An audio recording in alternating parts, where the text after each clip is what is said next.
Hey, what's up, everybody? Johnny Show. I've been talking a lot lately about like all the times I've tripped, and you know what I'm saying, how it's conditioned me to, or whatever, like kind of shaped my mind and shaped who I am and everything, and I've glamorized it a lot. So I kind of figured out, I'm always saying, you know, drugs are bad, whatever, you know, in those videos, but I don't really explain why they're bad, or you know what I'm saying, give really anybody any advice on how to beat any of it. And I figured it'd be a good idea to do that too. Since I mean, as y'all probably know, I do smoke weed, but I used to cook speed for a long time, so I was big in that game, and I was deep in it. And the girl that I was with, she died. It's a touchy subject, and a lot of people thought that it was a meth lab explosion, and I had, like, you know, Hell's Angels looking for me, trying to kill me supposedly because of it. But it was actually really a tragic situation. It's hard to talk about. She got a 2-inch cut on her knee from a baker's rack in the kitchen, went and got stitches, and within 36 hours of that, she was dead from necrotizing fasciitis, which is a really rare reaction to a combination of bacteria that she was exposed to. And the doctors told me that it was like getting struck by lightning, that it was a 1 in a million chance that somebody that I could have been drinking the same bacteria by the gallon and it not affect me. What it was her body's reaction to this bacteria sent her into like an anaphylactic shock. It flooded her bloodstream with white blood cells trying to attack this bacteria so much that it gave her septic shock. And by the time you know, she came home from the hospital and started slurring. My heart's beating so hard telling y'all this. Started slurring her words, and I didn't really believe her. She had lost her balance and was like bumping into stuff and talking funny, and I thought she was kind of just overplaying it. She called an ambulance and she went to the hospital, back to the hospital, and I didn't hear from her. She was supposed to call me, and when I didn't hear from her 6-7 hours later, I rode my bike all the way to the hospital. And when I got there, I finally got upstairs. They told me the room that she was in, and I walked in the room and I walked right back out of the room because the person that was in the bed wasn't her. The person was gray and old, and it wasn't her, you know. And I walked back out and I said, y'all gave me the wrong room. And they pulled me to the side and they told me that they had already amputated her leg up to her thigh and that she wasn't going to make it through the night, and I needed to get in touch with her family from a 2-inch fucking cut on her knee. Not to mention, you know, like I said, I was deep in that game, so there's a lot of things that I've got to leave out, you know, for legal purposes or whatever. But I came back home after, you know, like the doctor said, she didn't make it through the night, and I couldn't handle my shit, and I went and got fucked up at a friend's house, like real, sure enough, fucked up. And by the time I came back home to the house that we stayed at, there was cops everywhere, and I had to turn around on my heels and walk away from everything I owned, all my tattoo equipment, all my clothes, everything. They had called the pound on my dog, and thank God, you know, I got baby out of the pound and I got her back, and they didn't kill her too.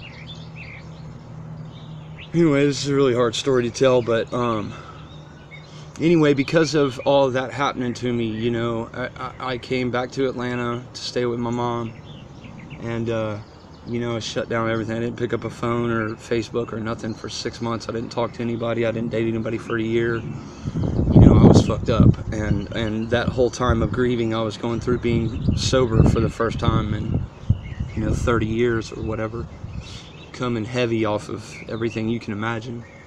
And by that point, you know, being up here alone and terrified, and people were trying to kill me, and, you know, thinking the law was after me, and being sober and all that, I mean, just this rush of feelings and flood and emotion of just, you know, just waves were just hitting me every day, and it just broke me down, and I was terrified, and I was seeing demons, and, you know, eventually I got so just ashamed of the drug life and everything about it. You know, I stood back and I analyzed it. You know, the reason that we started getting high, right, was because we were with our friends, you know, our buddies in school, and we were, or whatever, and we were, you know, we'd smoke a joint, you know, behind school, and we giggled and we laughed, right? It was fun, y'all.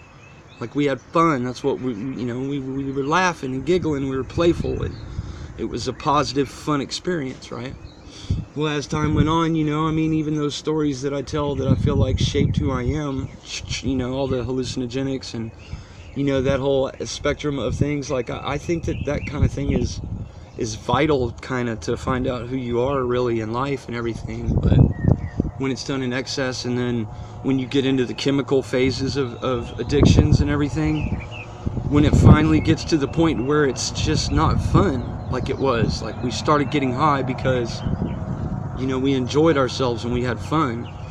Well, you know, after she died and everything, and I started looking back and kind of, you know, taking a look at my life and everything, and what I was doing, like, I would pick up the drug, and it was not fun, guys. Like, I'd be looking over my shoulder, I was paranoid, I was terrified, or I was waking up without it, and I was sick, and I didn't feel good, and, you know, I had to have, you know, $60 to get up and go in the morning, and you know what I mean, and you just start to reevaluate things and look at it.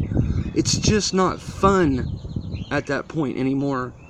So no rehab, no preacher, no cop, no therapist. Nobody can tell you, you know, nobody could tell me anyway how to fix myself. No program, no 12 steps.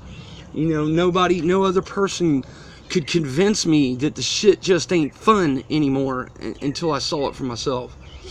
And once I realized, like, I mean, if I do the drug and it gives me anxiety, or it makes me paranoid, or spend all my money on it, you know, or it causes my relationships to fail, or, you know what I mean, my family don't want to talk to me, or I'm ashamed of myself, so I walk with my head down in life. You know what I mean? If there's negative aspects to what you're doing, why do it? Like, you've got to you're the one that's in charge of that decision. Like, you choose. Like, I chose. Like, that shit's dumb. It's just not fun. Why would I do it? Why would I choose to do it if it don't make me laugh, if it don't make me happy? Now, if you're still young and having fun with it, and there's no negative, you know, influence from these, you know, these experiences that you're choosing to live through, if there's nothing wrong with it, if you're having fun and you're happy and it makes you happy, and there's no negative side effects, by all means, man, get it. If you like getting fucked in the ass, go sit on a dick, whatever it takes, you know, to find your happiness, and do whatever it is, man. Do your thing, whatever it takes to make you happy, do it. But if it don't make you happy, if it's killing the people around you, if it's like you've got to feed this greed, this endless fucking need, and it's just a stress and a weight and an anxiety. Like, why would you do it? Unless, you know what I mean, you're just insane. Literally the definition of it. I know y'all know it. I'm not going to be rhetorical. But anyway, I mean, so many things, that little like piece of my life that I just shared with you, like, that was a turning point. Like, sometimes, and it did also take for me to move away and have a whole new, you know, view on life from a different fucking perspective, for sure. Like, that helps too, to separate yourself. But ultimately, the decision's going to be inside you. Is what I'm doing, does it have any kind of benefit? Like, am I enjoying myself? No? Then I'd rather not do it. You know what I'm saying? I mean, some people enjoy getting in the ring and fucking boxing and fighting and shit. Some people don't like getting beat up. You know what I'm saying? You just gotta weigh things out in your head. Do I want to get punched in the face? You know, is it worth how many times I'm going to punch him or whatever? And then that's how you become a boxer. I don't know. I'm getting kind of sidetracked, but anyway, that's the Johnny Show for the day. I hope maybe I help somebody. If it ain't fun, lay it the fuck down, man. You know what I'm saying? I love you guys. Johnny Show. I'm out.